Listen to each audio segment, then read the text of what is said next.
Sorry about that.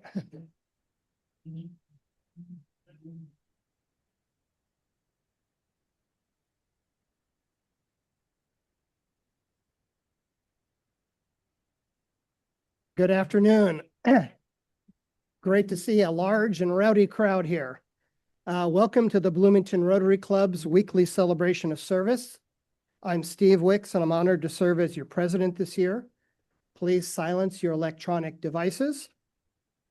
On this day in history, February 17th, 1801, the U.S. House of Representatives broke the Electoral College tie between Thomas Jefferson and Aaron Burr by electing Thomas Jefferson as our third president. Tim Jessen will deliver today's reflection.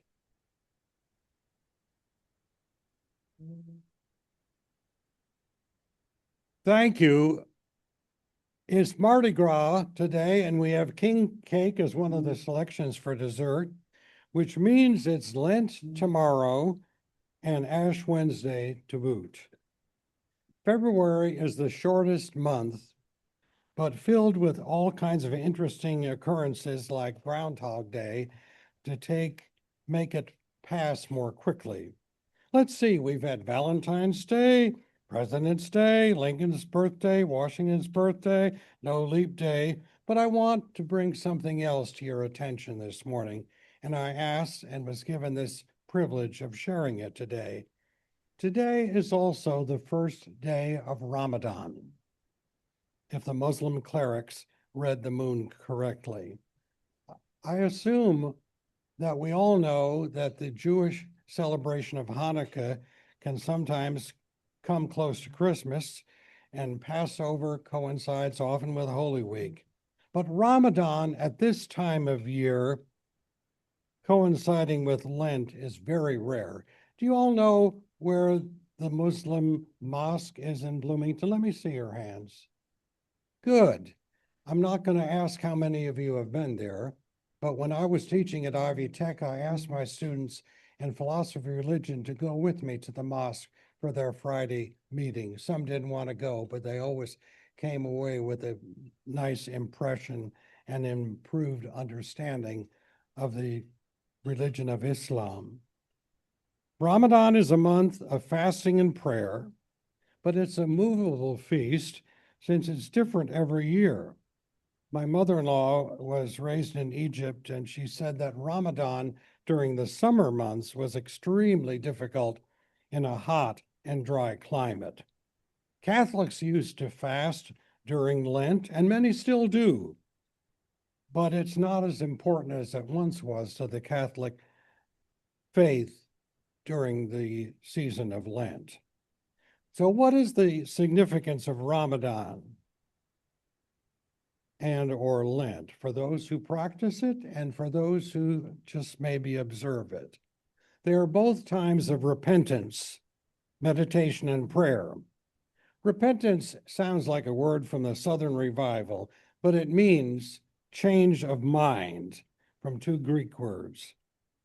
I admit this is a time to change our minds, to think about things differently.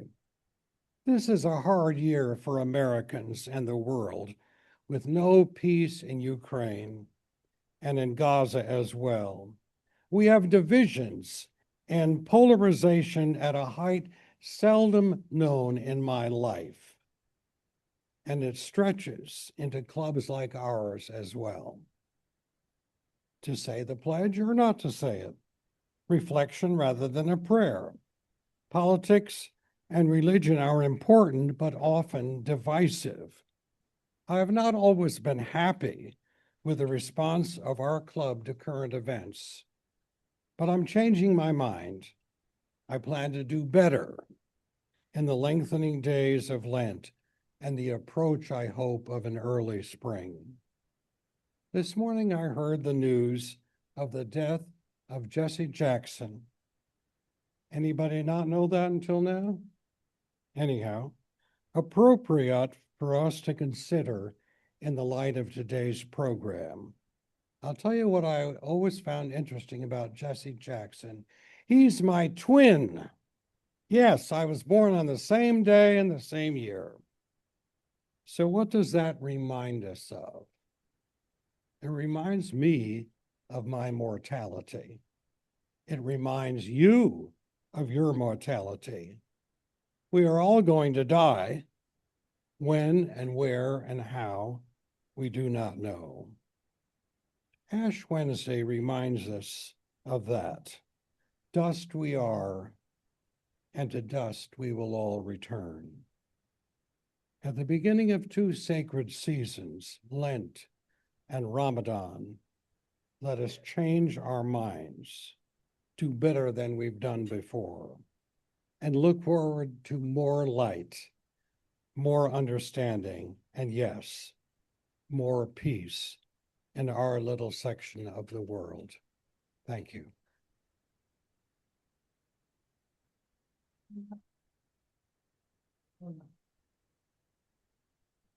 Tim, thank you. Leslie Kutsenko will introduce our guests today. Hi, everybody. Happy Fat Tuesday. So we have quite a few guests today. We have Alondra, which is an observer from O'Neill. We have Mrs. Bodie, which is guest of Mr. Sims. We have Doris Sims, a guest of Jim Sims, and Elizabeth Mitchell, a guest of Jim Sims. Stephanie Daggett, a guest of Jim Sims. Vicki Roberts, not Jim Sims. Audrey McCluskey. Danya from Art Omic. And Becky Wan, Steve Ingle, and it says Brad Meyer Campaign. And then Jessica Sims is just a guest of the organization. Do we have any online guests?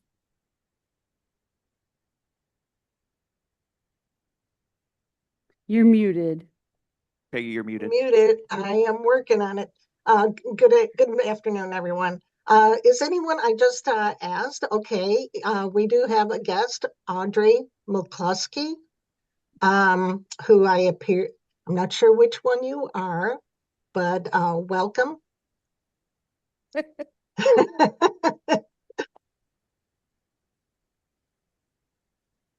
Okay, thank you.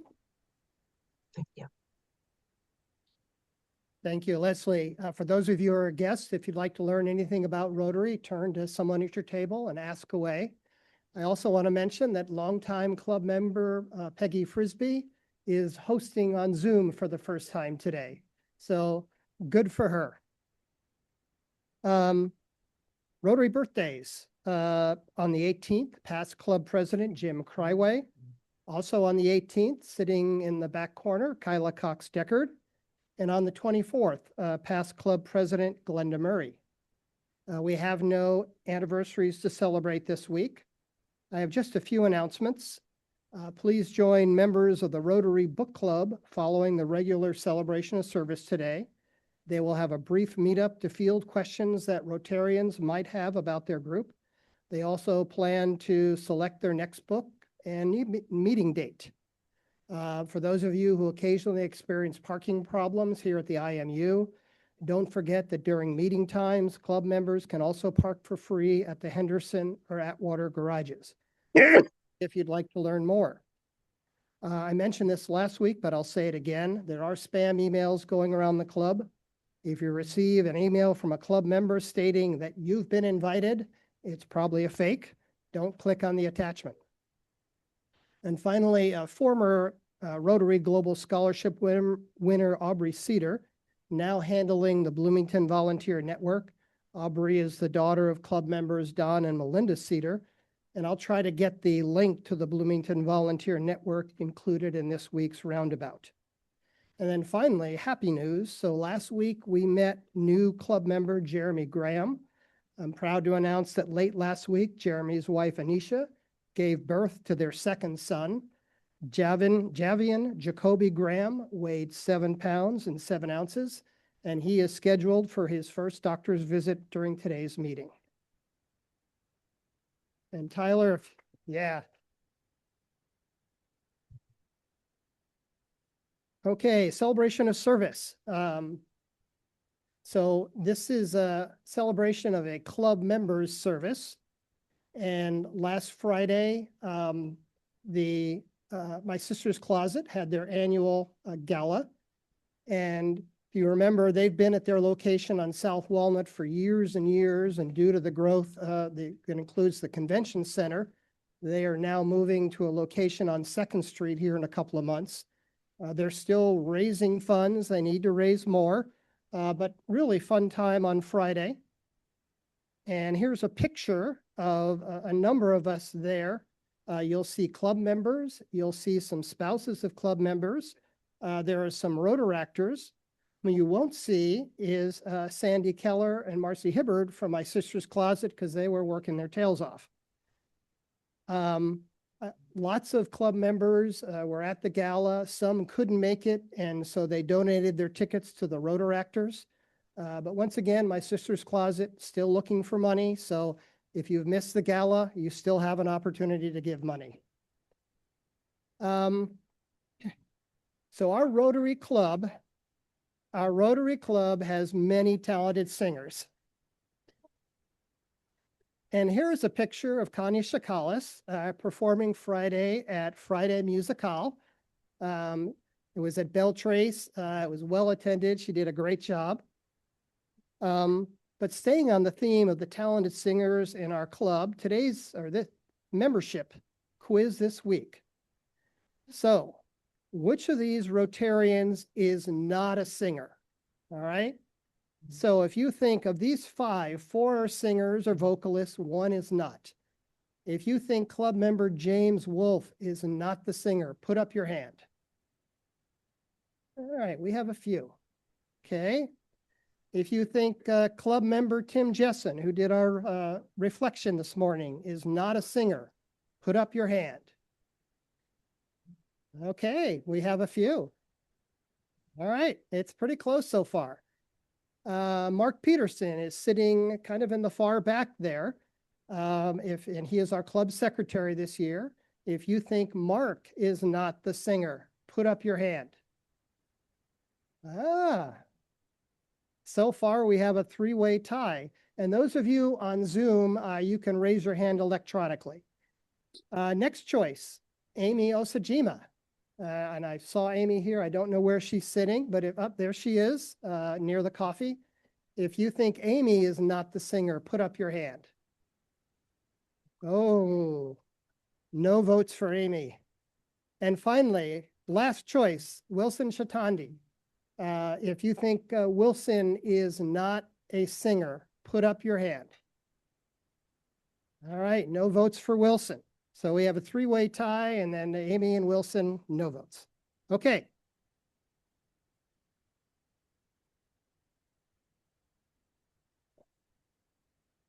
Okay, well, if you voted Tim Jessen, you're wrong. Tim is a member of the Corlin Men's Chorus, and here's a picture up there of Tim singing. Okay, Mark Peterson. If you voted for Mark Peterson, you're wrong. Mark is a member of the Celebration Singers of Jasper. Here's a group picture, but Mark is there on the right, kind of in the middle. You can tell that he's really, probably really loud right here.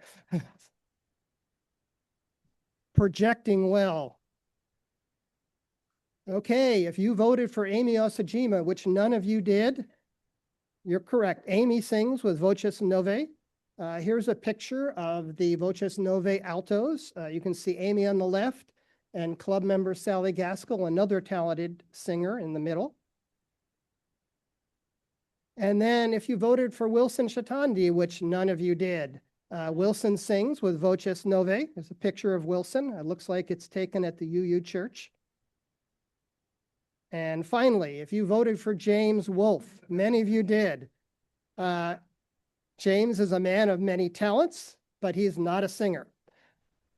And here's a picture of James, I think during a volunteer assignment at Teachers Warehouse. So good job, all of you. Thank you.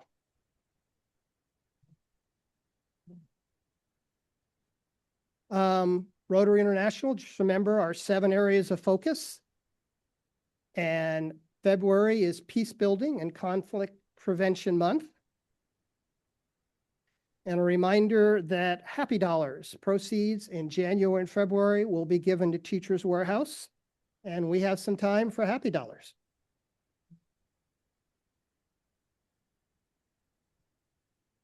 I'm happy to have celebrated my mother's 99th birthday this past Saturday on Valentine's Day with 6 of our family from this area and 2 of our family from Illinois.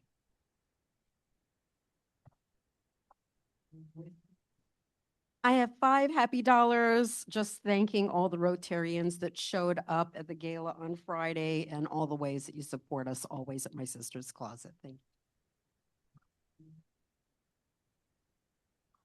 Here's some happy dollars. I just paid off my student loan.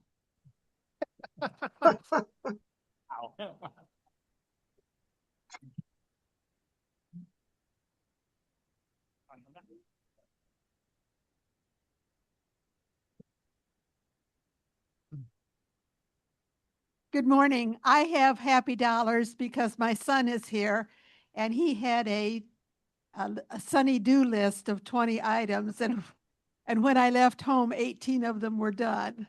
So I'm hoping for a total success before the day is over. Thank you.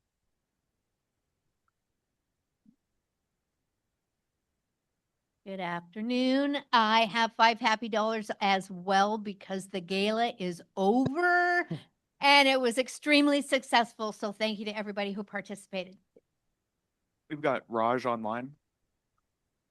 Raj? Yes, I have $10 in honor of Tim's reflection of today, where he covered subject uncovered before, and the final message of unity for all of us with different background and thoughts. Thank you, Tim.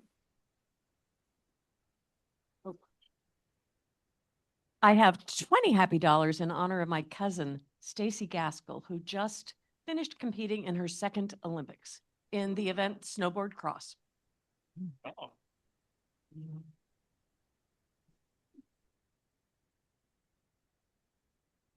I have happy dollars for just being here, but I wanted to say I have 2 tickets that are free if you want them. Wait, don't tell me. So let me know if you would like them, and I have them on me, and I'll give them to you today. Thank you.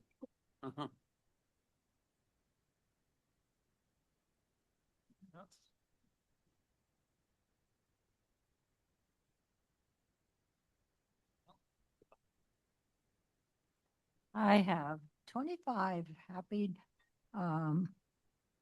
wishes for my granddaughter, who is a new psychiatrist.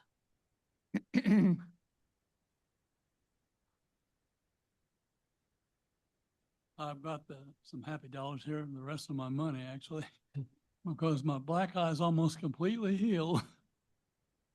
That's it.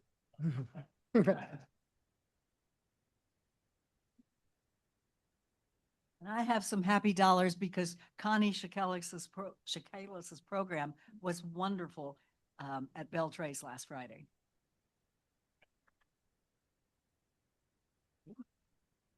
I think that's everybody. Can we have one final round of applause for Art Omick finally finishing high school after all these years?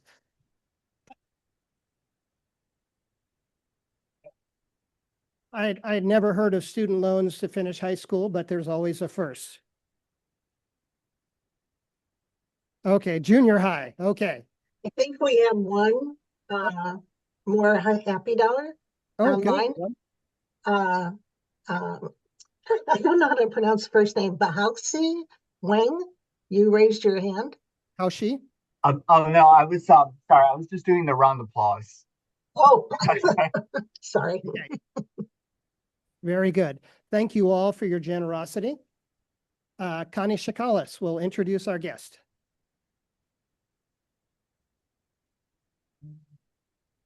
Thank you, President Steve. My introduction is long, so I have asked Steve, I know it is. I've asked Steve to cut me off because I don't want to run into Audrey's time. Author, editor, and IU professor emerita Audrey McCluskey grew up in America's Jim Crow South. Her memoir is Girl Child, growing up between the pines and palms in Jim Crow, Georgia, and Florida. Some of you perhaps bought copies at Audrey's signing in September at Morgenstern's. Jim Crow was that hideous system of laws and practices, especially in the South, from 1877 to the 1960s. The name came from a routine by a white minstrel show entertainer, Daddy Rice, who blacked his face. Jim Crow became synonymous with segregation of African Americans, according to the National Association of Black Journalists. Audrey wrote Girl Child as both a legacy and a history lesson. In the book, she describes her life-shaping girlhood, not her adult self. Although she is a scholar, she chose to include neither footnotes nor lectures. She also chose to release her book last year. I felt compelled to write this now, she said, explaining that she wants this history not only to be preserved, but told, as our history gets increasingly erased. Audrey's childhood spanned two states, Georgia and Florida, both part of the past U.S. Confederacy. In Georgia, she was the very first Black baby born on the all-white U.S. Air Force base in Valdosta, Georgia. The Air Force considered this unusual gift an honor, extending it only because Audrey's father had served his country during World War II. Even so, mother and babe were relegated to a hallway, hidden from the other women and staff. After all, the McCluskeys were part of the Double V campaign, Victory at Home and Abroad. Double V, a project during World War II, addressed the racism that against Black people who had fought for the U.S. Its goal was to win a double victory over fascism abroad and persistent racism in the U.S. Waiting for Black war participants at home, however, were increased discrimination and low-grade jobs. Tuskegee Airmen and all-Black squadron endured strong prejudice, but grew to be some of the war's most revered fighters. Black people realized they had been called to fight, and yet now their freedoms were squashed. Audrey writes about her aunt's neighborhood. Euphemistically, she said, they called it urban renewal, but Black people referred to it as urban removal or simply Black removal. Am I going too long, Steve? One more minute? Okay, this is long. Okay, let me get to her good qualities. Okay. There was so much I wanted to say. I'm sorry. Audrey edited a book of interviews with South African filmmakers and has written articles and book reviews. She served as a panelist in the City of Bloomington's Women of Color in the Workplace Roundtable discussion and was a guest on WFHB's Bring It On. She spoke about her book, Imaging Blackness, Race and Racial Representation in Film Poster Art at IU's Neil Marshall Black Culture Center Library's 10th Annual Library Evening Extravaganza, and reviewed Black Women in the Ivory Tower, 1850 to 1954, an intellectual history by Stephanie Y. Evans. This is my last paragraph. Audrey and her husband, John, were honored in 2016 with the Black History Month Living Legend Award by the Bloomington Black History Month Committee. She served on the city's commission on the status of women and helped with a group that tutored and volunteered at Fairview Elementary School, among many other endeavors. That I could go on for an hour, and I give you Audrey McCluskey.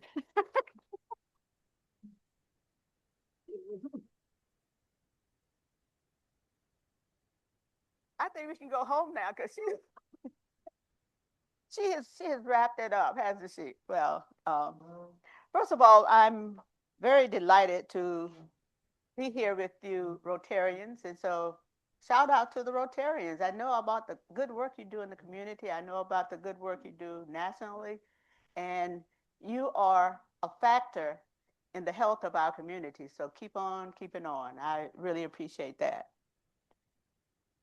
I'm really excited to have this close encounter, though, with the Rotarians. And as Connie has really set up a lot of the things that I was going to say, I want to begin really by thanking Connie and thanking Jim Sims, my good friend, and all the people who have helped to put this program together. I think they deserve a round of applause.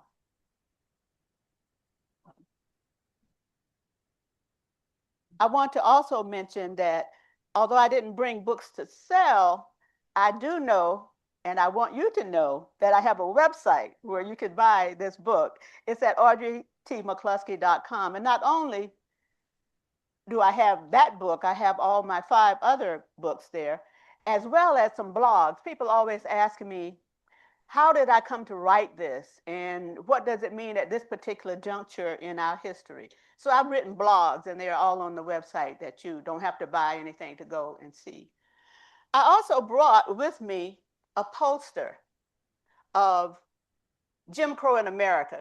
A lot of people think that Jim Crow was a Southern phenomenon, but actually it was American phenomenon. And so if you have the time, you can just peruse the the poster that I have here. I also have bookmarks that have, and these are just for, you can pick one of these up. It has some of the reviews and comments about the book. So with that, I want you now to engage in a little going back. I want you to think about your childhood. Now, what images, I don't need you to tell me, but I'm sure images come into your mind when you think about your childhood. It could be positive, they could be negative, but they're there. Although we grow up, do we really leave our childhood behind? William Faulkner said that the past is never dead. It's not even the past. It's in our ringing consciousness. And he grew up in the Confederate state of Mississippi, and he had lots of memories about it that he wrote about.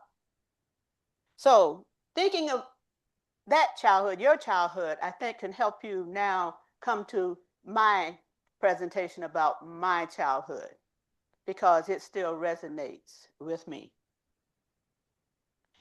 So, but I titled this Capturing Joy, because oftentimes we think about Jim Crow, we think about all the terrible policies and acts and lynchings and all of doing Jim Crow. But I'm more interested in how my family and other families responded to this. And that's why I call it Capturing Joy. Resilience, resistance, and family in Jim Crow America. So with that in mind, Girl Child is something that I would like for you to all consider And if I were Oprah, I would say, you get a copy and you get a copy. But you can get a copy on my website. So Jim Crow is actually rather recent in our history, less than a half century ago. For this historical context, this dreadful long practice that began after Reconstruction. Reconstruction was after the Civil War, but it only lasted 11 years. And after that, the South was going to rise again. And how did they rise again? With the Klan, the whites, Camellia, all of those really repressive groups. And even before that, discrimination against African Americans was a long institutionalized practice in our Supreme Court. Some of you may know Dred Scott decision. In that, Chief Justice, writing for the majority, Roger Taney, wrote that, quote, "Blacks have no rights that white men need to honor or recognize." Supreme Court. 1896, Plessy versus Ferguson. That established the separate but equal clause that I grew up under. But separate was never what? Equal. It never was. And that was the policy of the United States until Brown versus the Board of Education, 1954-55. And Jim Crow, as I said before, was not confined to the South. In law or indeed in every part of America, right here in Indiana, in Bloomington, Indiana. You all know of the Monroe County History Center. It was the site, the Carnegie School, the Negro or the Colored School it was called. There's a historical marker that people like Liz Mitchell and myself and others helped to establish so that history wouldn't be forgotten. So this book celebrates how my family captured joy within a confining and sometimes very, very destructive environment. I will now use my PowerPoint slides to illustrate those. And it's a kind of a precognition about some of the things I'm going to talk about. So I'm going to introduce you to my great-grandmother. And one of the things she always said was, I was born in freedom. I didn't know what that meant. I was born in freedom, but her parents were enslaved. And from her, I learned independence and discipline. This is my mother and father, Eva Mae West Thomas, and my father. They co-founded My Night Out Cafe and Barbecue. And they were high school sweethearts. This is my father in front of his cab company. He was an entrepreneur, a business owner, a World War II veteran, an American Legion and Veterans of the Foreign War leader. He was a commander of the colored VFW. And I will talk more about him after I go through this slide presentation. So what does resilience and resistance look like in pre-civil rights movement America? What does it look like? Well, not knowing, but these are the words that I heard from people around me. My mother, Eva Thomas, she told me, and told just not this to me, this is things that she just said. She wasn't really lecturing. She just said that. She said, white folks are not as smart as they think they are. My father, the entrepreneur, he told us to buy some land. Land is the source of all wealth. Work for yourself, not the white man. And then he went on to say, I pay cash. I don't owe nobody. Baby, he told me at the age of 14, take my car keys. You're smart, you'll figure it out.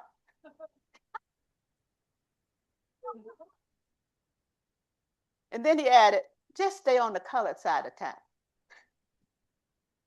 My grandma, Georgia, the opposite of my great-grandmother, who was all stern and disciplined. She said, "Come here, baby, and give me some sugar." And my grandfather, Cap, George Thomas, Sr., "Get your education, baby. They can't take that away from you." So those are the words that I grew up around. And now, military service was very, very important to my family. 3 generations of military service. My grandfather served in World War I in Europe. My maternal grandfather, that is, my father and uncle served in World War II. My brother in Vietnam. So in writing this book, I'm a historian, I didn't want the footnotes and all, but I do want to know to broaden it out. And so I looked at how Black soldiers were treated in World War II.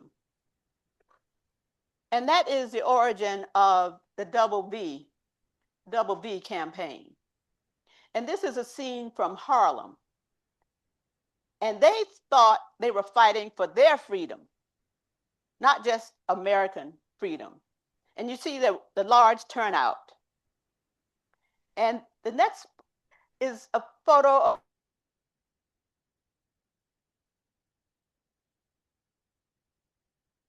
he served as an honor guard at JFK's memorial site in Arlington. And you had to be of a certain height and build in order to do that. So that is the background. Also, that's me. I jumped to me. Booker T. Washington High School sophomore. I was on the yearbook staff at Booker T. Washington High. And I really, really, really honor Miss Dorothy Shannon and Miss Mincy, who tutored me and guided me in my writing skills. And this last slide is my ride and die. I'll talk about them later. My ride or die girl squad. We called ourselves the CLAD. We thought it was so inventive to take the first letter of each of our names. So you have, going from the right to left, you have Catherine, Laura, Audrey, and Dolores. And we were our ride or die. Now, just to show you how Jim Crow was an impediment, but it wasn't a stopper. Catherine became a diplomat at the State Department. Laura became a grade school teacher. I became a professor, and Dolores became an attorney in Philadelphia. So that is the background that I want to begin to talk about for my story going forward. So I was born in post-World War II in that southern town, Valdosta, which was on the border of the Florida state line. A baby sister in a family of 5, plus our great-grandmother, whom I've mentioned before. In the Good War, and that's what World War II was called, the Good War, Daddy served as in the Quartermaster Corps, a segregated unit in the Army that supplied the troops in Europe.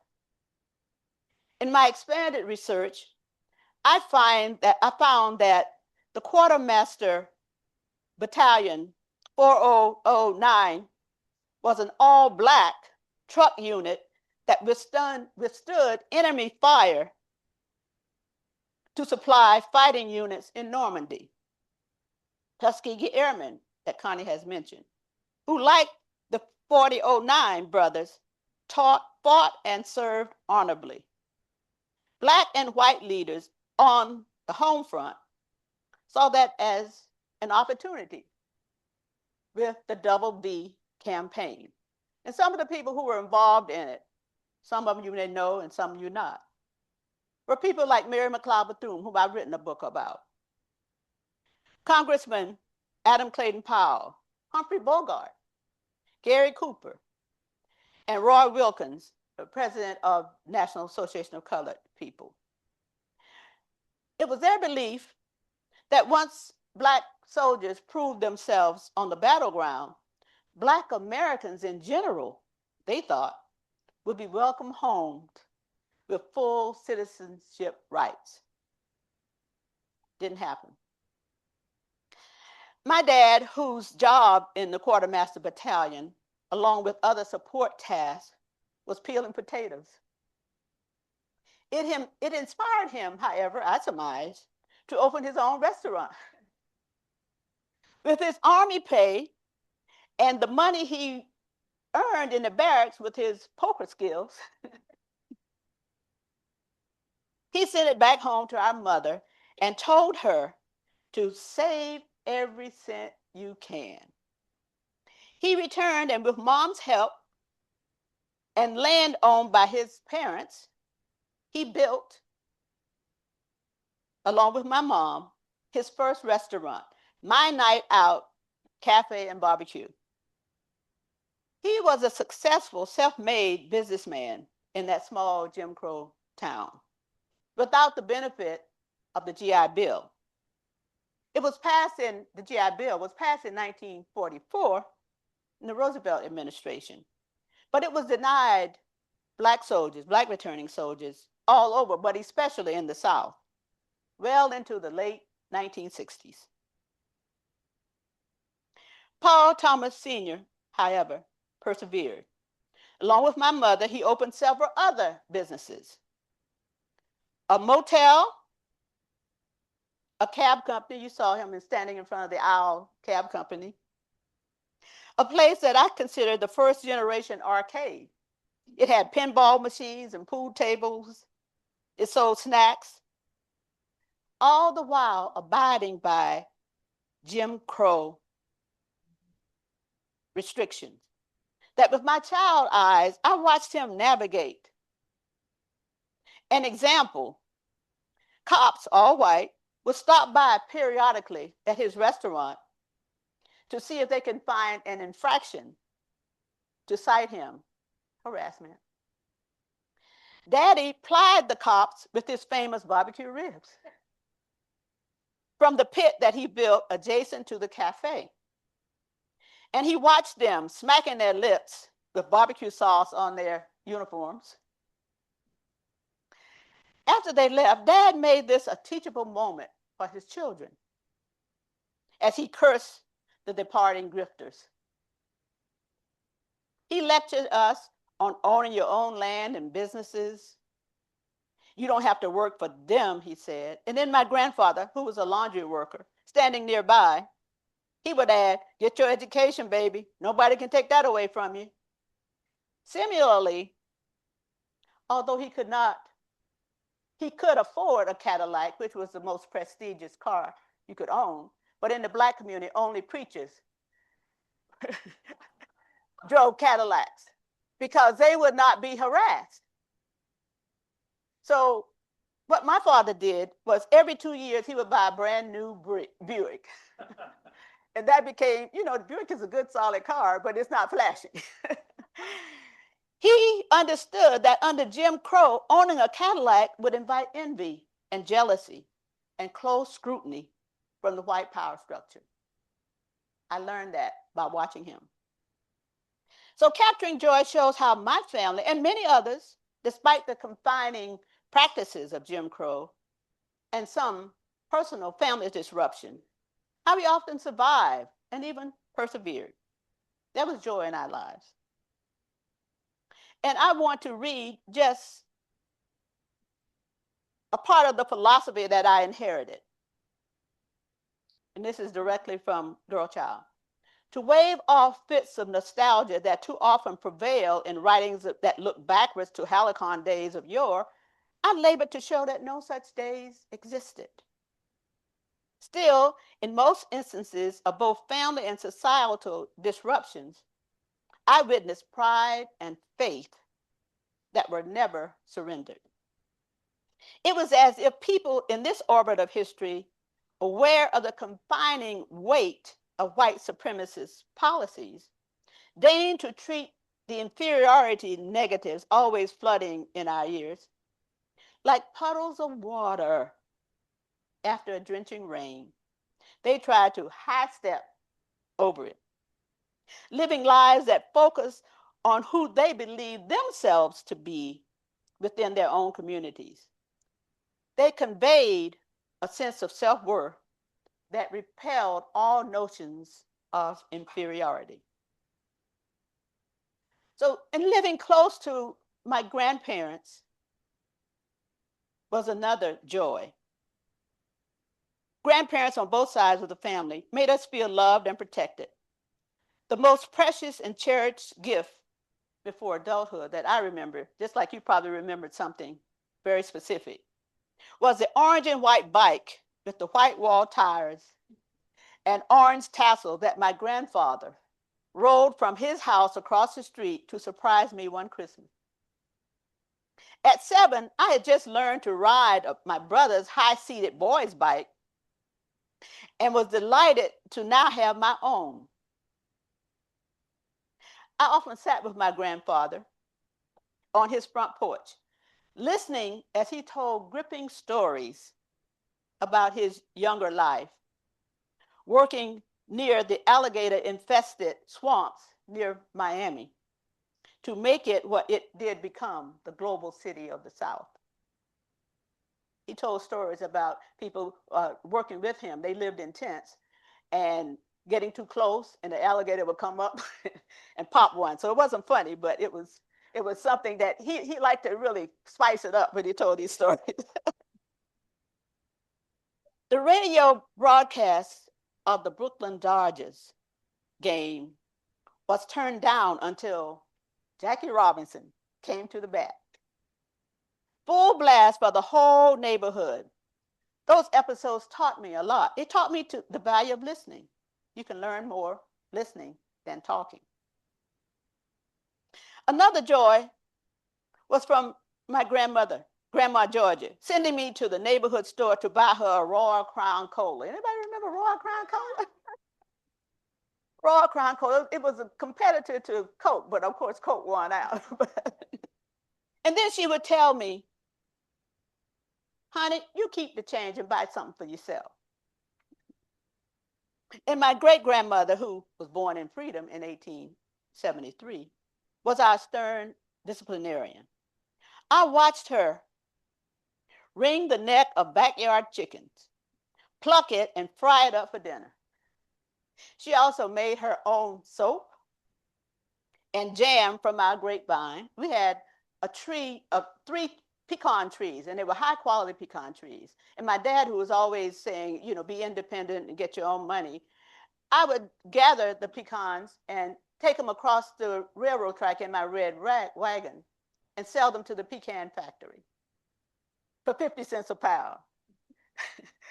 And my brother had a shoe shine stand, and my sister did odd jobs. So we all, you know, had to work. So I remember women like that being surrounded, including my own mother, who soon was to strike out on her own. I also remember the confusion of attending movies with my big sister and neighborhood friends. And I recall this in a poem that I wrote that's in the book, and I will read that.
Was named.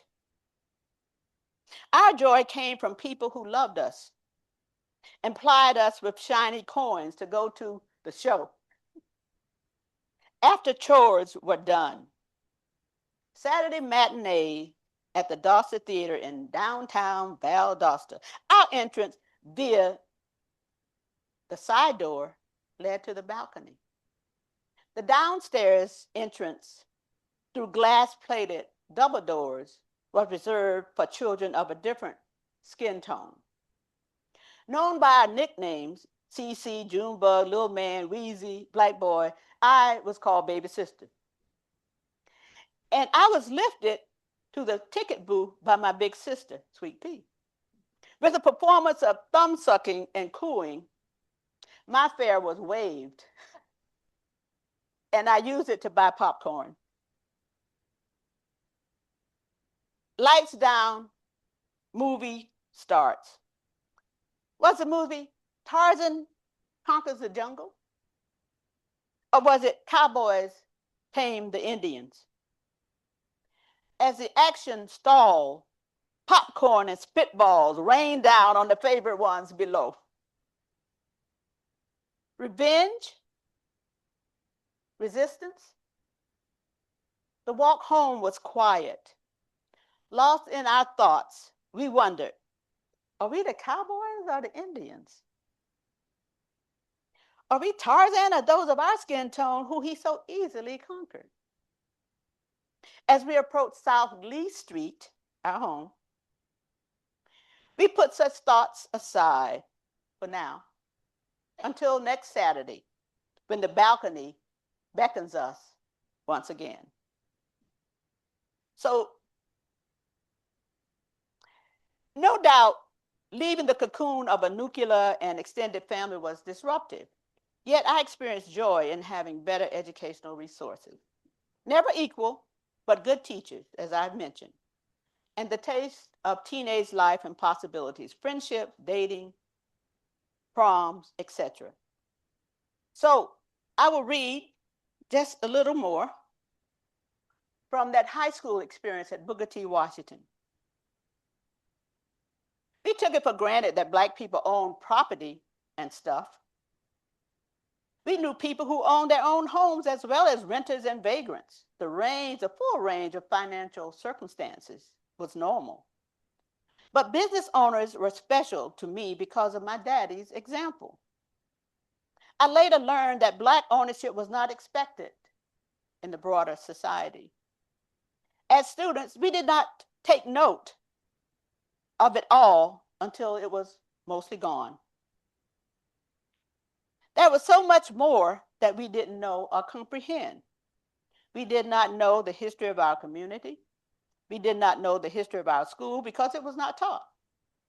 We did not know that Booker T. Washington opened its doors in 1927 as the first high school for Blacks in South Florida.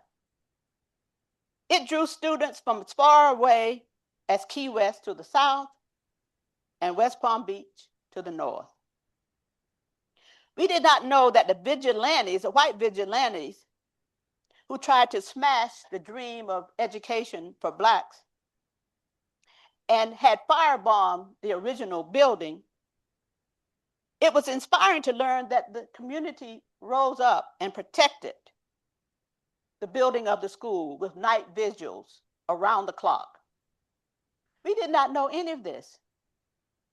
Our teachers focused on the positive and stressed how we are getting a good education at Booker T. Washington. My close friends, my ride or die friends, and I exemplified that message and won their favor. So, as I conclude, the story of my childhood is unique in special ways, I know, but emblematic of America at large at this time. For all Americans, this is not just Black history, it is American history. Yet, for all the negativity, it did not supplant our spirit, our creativity, or our joy. Jim Crow was an assault on humanity and should have been banished, but it lasted over 100 years. A whitewashed history that we are now seeing, corrupted form of this historical presentation, is surely taking us back to reignite the embers of white supremacy. What makes America great is not an abstract slogan. Its greatness lies in the will, strength, and resilience of its people, like my family, who never surrendered their joy, their hope, or belief in themselves. I want to end with another line from the book.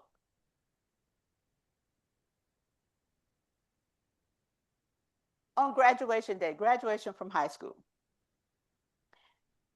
my whole family was there to celebrate with me. Daddy, Mama, Georgia Ann, Sweet Pea, Paul Jr., my older brother, a graduate of Pineville High in Valdosta, was there too.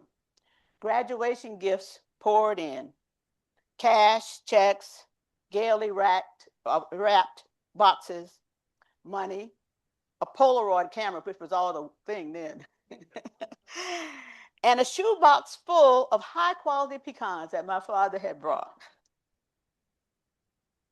After all, I was an honored graduate of historic Booker T. Washington Junior Senior High School, soon off to college on an academic scholarship. And 4 years later, the first college graduate in my family. Thank you.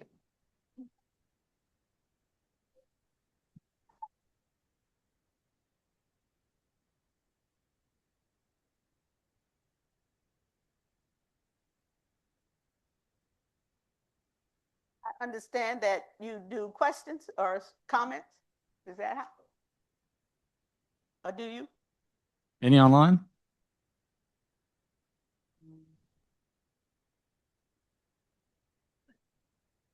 Thank you, Audrey, and everyone here. I just want to reiterate what Audrey said.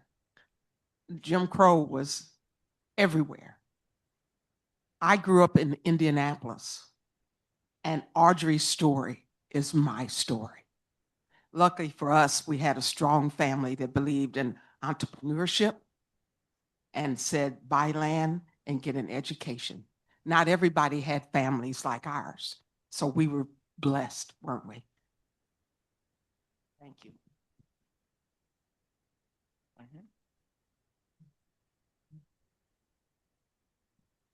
Audrey, thank you so much. Really appreciate your willingness to do what it takes to write the book. And I know what book I'm going to be recommending to the Rotary Book Club for our next selection.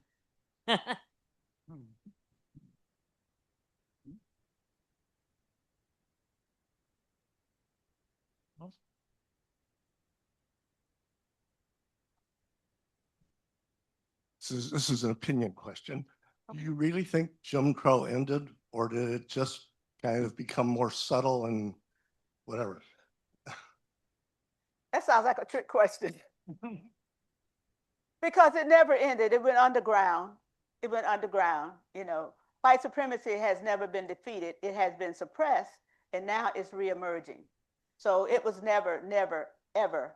I mean, America was born in white supremacist notions. Even though we had the Declaration of Independence that said all people are created equal, Jefferson owned slaves. And so that contradiction in America theory and principle versus its policies is always at agitation point. But we do have the principles, and that's what I think we focused on. Like my schooling focused on the principles. Even though I think in the civil rights movement, you know, I think those principles, you know, went to a broader kind of appreciation among Americans when they saw what was happening in the South. But now I can't say that is happening. Perhaps it will.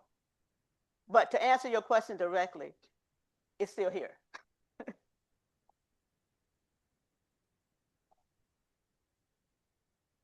Thank you.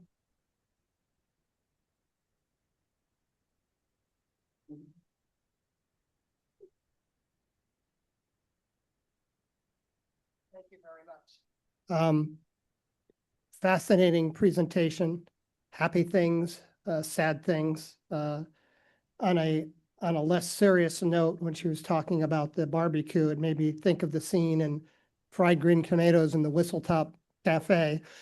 And I'm sure your dad's barbecue was much better than that. Yeah, exactly. On a more serious note, my father was a World War II bomber pilot, and after the war, he, like many other young veterans, started families and moved to the growing Levittown area in Long Island. Blacks were not welcome in Levittown. Oh. In honor of your presentation, a donation will be made this quarter to Amethyst House, so thank you. I'd like to thank today's volunteers, Leanne Radcliffe, who greeted for the first time, Leslie Kutsenko, Connie Shikalis, Peggy Frisbee, Tim Jessen, Alan Barker, Michael Shermis. And I'd also like to point out Tyler, who did, once again, quick on his feet with the technology. So our next regular meeting will be next week, February 24th. We're here in the Georgian Room. Club member Cindy Brumbarger will speak to us about community health centers, the lifeline and the canary of Indiana's health. So Tyler, if you please share the graphic for the four-way test, and please stand if you are able.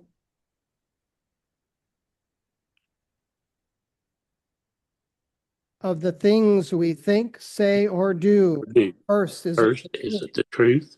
Second, is it fair to all concerned? Third, will it build Goodwill goodwill and better friendships? Fourth, will it be Will it be beneficial beneficial to to all concerned? concerned? And fifth, Fifth, is it fun? fun?